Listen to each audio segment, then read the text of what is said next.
ఓటుకు నోటు కుంభకోణంలో కీలక మలుపు చోటు చేసుకుంది. AP CM Chandrababu nominated MLA స్టీఫెన్ల మధ్య జరిగిన ఫోన్ సంభాషణలు టీవీ ఛానళ్లకు విడుదలయ్యాయి. అయితే చంద్రబాబుపై ఏపీ ప్రభుత్వంపై కుట్ర పన్నిన తెలంగాణ ప్రభుత్వం ఈ ఆడియో టేప్లను విడుదల చేసిందని ఏపీ ప్రభుత్వ మీడియా సలహాదారులు పరకాల ప్రభాకర్ మండిపడ్డారు. ఆడియోలో ఉన్నది చంద్రబాబు గొంతు కాదని, ఎక్కడెక్కడో మాట్లాడిన మాటలను కలిపి దాన్ని తయారు చేశారని ఆరోపించారు. దీనిపై న్యాయపరంగా పోరాడతామని ఆయన స్పష్టం చేశారు.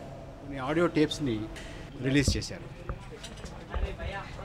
ఆ టేప్స్లో ఉన్నటువంటి సంభాషణ మా ముఖ్యమంత్రి గారి సంభాషణ కాదు. ముఖ్యమంత్రి గారు ఆ సంభాషణ చేయలేదు.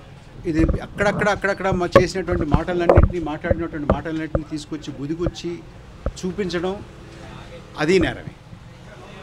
ఇది ఆంధ్రప్రదేశ్ ప్రభుత్వం చాలా తీవ్రంగా పరిగణిస్తాం.